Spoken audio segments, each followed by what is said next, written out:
Percentage C యొక్క size ఎంత అంటే 1 byte. సో అర్థమైంది కదా. Suppose you want to store a name. ఇప్పుడు వరకు ఇది చూసారు. సో ఇప్పుడు వరకు మనం వర్డ్ ఒక సింగిల్ క్యారెక్టర్ చూసాం, సింగిల్ లెటర్ చూసాం. So suppose you want to store my name, store your name అనుకోండి. సో మీ నేమ్ అనేది మీరు స్టోర్ చేయాలనుకుంటున్నారు. సో ఎలా స్టోర్ చేస్తాం? Character name equals to Nikhil. So C లాంగ్వేజ్లో మనం ఇలానే స్టోర్ చేస్తాం. ఎప్పుడైతే డబుల్ కొటేషన్లో మనం గ్రూప్ ఆఫ్ లెటర్స్ అనేవి, గ్రూప్ ఆఫ్ వర్డ్స్ అనేవి మనం రాస్తామో, సో దాన్నే సి లాంగ్వేజ్లో ఏమంటామంటే స్ట్రింగ్స్ అంటాం, ఆర్ స్ట్రింగ్ అంటాం. సో ఇది ఇప్పుడు స్ట్రింగ్ అనమాట. సో స్ట్రింగ్ అంటే గుర్తుపెట్టుకోండి, డబుల్ కొటేషన్లో గ్రూప్ ఆఫ్ లెటర్స్తో మనం రాసే వర్డ్ని మనం స్ట్రింగ్ అంటాం. Group of letters in double కొటేషన్లో ఉంటే దాన్ని మనం స్ట్రింగ్ అంటాం. సో దీన్ని ఏమంటాం? ఇప్పుడు డబుల్ కొటేషన్లో ఉంటే చెప్పా కదా మీ అందరికీ ఏమంటాం, దీన్ని స్ట్రింగ్ అంటాం. సో అలానే ఒకవేళ ఇలా బాక్స్ ఉంటే, స్క్వేర్ బాక్సెస్ ఉంటే దీన్ని మనం ఏమంటామంటే అరే అంటాం.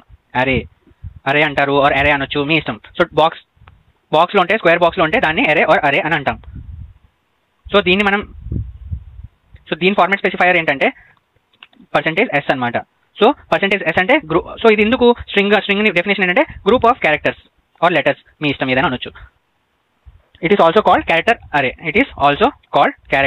అరే. సో క్యారెక్టర్ అరే ఎందుకు అంటున్నామంటే మీ అందరికీ ఈజీగా అర్థమైపోద్ది. సో ఇదేంటి, ఇక్కడ క్యారెక్టర్ అండ్ ఇక్కడ ఈ బాక్స్ నేమ్ అంటాం అరే అంటాం. సో రెండింటిని కలిపి ఏమని పిలుస్తాం? క్యారెక్టర్ అరే అని పిలుస్తాం. సో స్క్వేర్ బ్రాకెట్ అనేది guarantee it is known as అరే ఆర్ అరే అంటాం. So string is also called character అరే అనమాట. ఇప్పుడు మీ అందరికి ఒక ఎగ్జాంపుల్, ఇప్పుడు ఎగ్జాంపుల్ ఏంటంటే నేను నిఖిల్ అనే నా నేమ్ అనేది తీసుకున్నా. సో ఇప్పుడు ఇది ఎన్ని లెటర్స్ ఉన్నాయి దీంట్లో? 1 2 4 5 6. సో 6 లెటర్స్ ఆర్ క్యారెక్టర్స్ అనేవి ఉన్నాయి ఇక్కడ. బట్ మనం ఎప్పుడైతే ఇది సి లాంగ్వేజ్లో డిఫైన్ చేసినప్పుడు మనకి దీని సైజ్ అనేది మనం కనుక్కున్నప్పుడు, so per letter per 1 byte అని ఆల్రెడీ చెప్పా. క్యారెక్టర్ అనేది 1 byte సైజ్ కాబట్టి నిఖిల్, సో N-కి 1 byte, I-కి 1 byte, K-కి 1 byte, H-కి 1 byte, I-కి 1 byte అండ్ L-కి 1 byte. సో మొత్తం కలిపి 6 bytes రావాలి. బట్ మనకి ఆన్సర్ అనేది ఏమని వస్తుంది?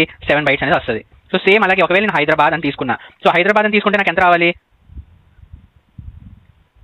9 అని రావాలి, 9 రావాలి. బట్ 9 లెటర్స్ ఉన్నాయి. బట్ నాకేం వస్తుంది అంటే 10 bytes అనేది వస్తుంది. సో సైజ్ అనేది ఎందుకు అలా వస్తుంది? సో ఎందుకు అలా వస్తుంది అంటే మీ అందరికీ ఒక ఎగ్జాంపుల్ చెప్తా.